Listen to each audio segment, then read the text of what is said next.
जय श्री राम दोस्तों, आज की इस क्राइम कथा को सुनने के बाद आप अंदर तक हिल जाएंगे।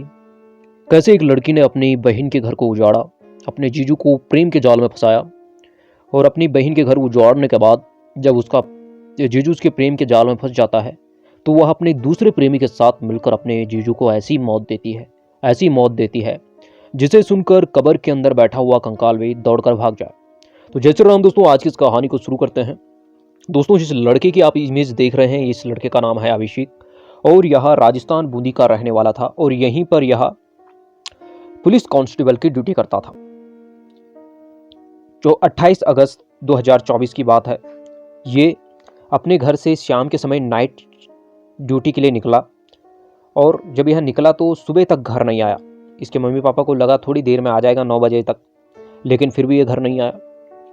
फिर इनके मम्मी पापा ने जब अभिषेक को कॉल किया तो अभिषेक का फ़ोन स्विच ऑफ आ रहा था। उन्होंने सोचा कोई नहीं, उनके बेटे की डबल शिफ्ट में ड्यूटी लग गई होगी, शाम के 5 बजे तक तो बच्चा घर आ ही जाएगा। मम्मी पापा को ऐसा लग रहा था। लेकिन अभिषेक शाम के 5 भी बज गए लेकिन अभी भी घर नहीं आया। तो उन्हें चिंता हुई तो उन्होंने अभिषेक के दोस्तों को कॉल किया जो और पुलिस वाले थे। पुलिस वालों से बातचीत हुई तो उन्होंने कहा अभिषेक तो आया ही नहीं था कल। वो बिल्कुल कल हमने ना उसको देखा ना वो आया था। यह देखकर अभिषेक के मम्मी पापा डर गए। वह तुरंत पुलिस स्टेशन गए। वहाँ पे अपने बेटे की गुमशुदगी की रिपोर्ट लिखाते हैं। पुलिस वाले तुरंत अभिषेक की फ़ोन की लोकेशन चेक करते हैं, लेकिन उसकी लोकेशन का पता नहीं चल रहा था क्योंकि उसका फ़ोन स्विच ऑफ हो चुका था। और उसकी लास्ट लोकेशन जो दिखाई दे रही थी वह सवाई माधोपुर विजयगढ़ किला, जो एक सुनसान इलाके में पड़ता है। और यहाँ पर अभिषेक की लास्ट लोकेशन दिखाई दे रही थी। पुलिस वाले हैरान हुए कि आखिर अभिषेक यहाँ पे अकेला क्या कर रहा था, आखिर उस वीरान से किले में वो गया क्यों। पुलिस वालों ने अभिषेक के मम्मी पापा से पूछा कि अभिषेक का कोई दोस्त सवाईपुर माधव में रहता है या उसका कोई रिश्तेदार। तो उसके मम्मी पापा ने कहा हाँ, अभिषेक यानी कि हमारा एक रिश्तेदार रहता है। अभिषेक की जो पत्नी है अभिषेक की पत्नी का घर सवाईपुर माधवपुर में है और वो और अभिषेक के बीच में कुछ अच्छा नहीं चल रहा उनका रिश्ता, और उनका डिवोर्स होने वाला है। और वह जो अभिषेक की पत्नी है वह अपने मम्मी के पास साथ वहाँ सवाई माधोपुर में ही रहती है। यह देखकर पुलिस वालों को शक हुआ कि कहीं अभिषेक अपनी पत्नी को मनाने गया हो और उसके साथ कोई अप्रिय घटना घट गई। पुलिस वाले तुरंत अभिषेक के ससुराल पहुंचते हैं, उसकी पत्नी से पूछताछ करते हैं, उसके ससुर से पूछताछ करते हैं, उसकी सास से पूछताछ करते हैं। लेकिन अभिषेक की पत्नी भी कुछ नहीं बताती है। वो कहती है मेरी तो उनसे कोई बात नहीं हुई।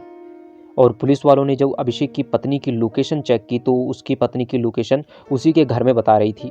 लेकिन रात के 12 बजे जो लोकेशन अभिषेक की उस किले में बता रही थी तो दोनों की लोकेशन भी अलग थी। पुलिस वालों को कोई सबूत नहीं था, इसलिए वो उठा नहीं सकते थे। अब पुलिस वालों ने फिर से अभिषेक के फ़ोन की कॉल डिटेल निकाली और जब कॉल डिटेल देखा तो उसमें अभिषेक एक नंबर पर बहुत ज़्यादा देर तक बात करता है। और उस नंबर के पे जब कॉल किया तो पता चला ये श्यामा नाम की एक लड़की का नंबर है जिससे अभिषेक प्रेम करता है और इन दोनों की आपस में बातें होती रहती है। और श्यामा से पूछताछ, पुलिस वालों ने श्यामा को इसको अपने पास बुलाया पुलिस स्टेशन में, उससे पूछताछ की तो श्यामा ने बताया कि उस रात अभिषेक उसी से मिलने आया था और उसके बाद वह चला गया था, उसके बाद उसे नहीं पता। अब श्यामा की बात पे पुलिस वालों को संदेह हुआ तो श्यामा के फ़ोन की कॉल डिटेल अब पुलिस वालों ने निकाली तो उसमें पता चला कि श्यामा एक दूसरा लड़का है नावेद नाम का, जिसके साथ श्यामा बातचीत करती है। और अब नावेद और श्यामा की उस दिन की लोकेशन देखी जिस दिन अभिषेक गायब हुआ था, और उन नावेद और श्यामा की लोकेशन वहीं विजयगढ़ किले में बता रही थी अभिषेक के साथ। यह देखकर पुलिस वालों ने नावेद को उठाया, इस श्यामा को उठाया, शक्ति से पूछताछ की तो श्यामा ने बताया कि अभिषेक अब इस दुनिया में नहीं है। पुलिस वाले की होश उड़ गए। तो श्यामा ने बताया कि 2018 में वह अभिषेक के घर गई थी, जो कि अभिषेक की जो पत्नी है उसकी पत्नी के मामा की लड़की थी ये श्यामा, यानी कि बहन ही हुई। और ये श्यामा जब 2018 में वहाँ गई तो अभिषेक और इसकी बातचीत हुई, दोनों में प्यार हो गया।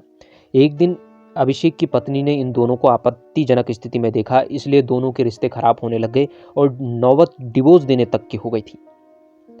लेकिन जो श्यामा के मम्मी पापा थे उन्होंने पहले ही बता दिया था श्यामा को कि तुम अभिषेक से शादी नहीं करोगी क्योंकि तुम अपनी बहन का रिश्ता घर उजाड़ रही हो।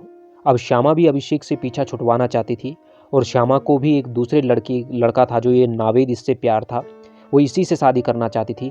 इसीलिए उसने ये प्लान बनाया कि वह अभिषेक को माधवगढ़ किले में बुलाएगी यहाँ पे। उन्होंने रात के समय जब वह अभिषेक को यहाँ पे बुलाती है इस किले के अंदर, तो अभिषेक इससे बात करने वहाँ चला जाता है। दोनों में बातचीत हो रही थी। उसके बाद रात के ही समय नावेद पीछे से आता है और जब श्यामा और अभिषेक आपस में बातें कर रही थी तो उसी समय अभिषेक के सर में डंडा मार देता है नावेद, जिससे वह बेहोश होता है।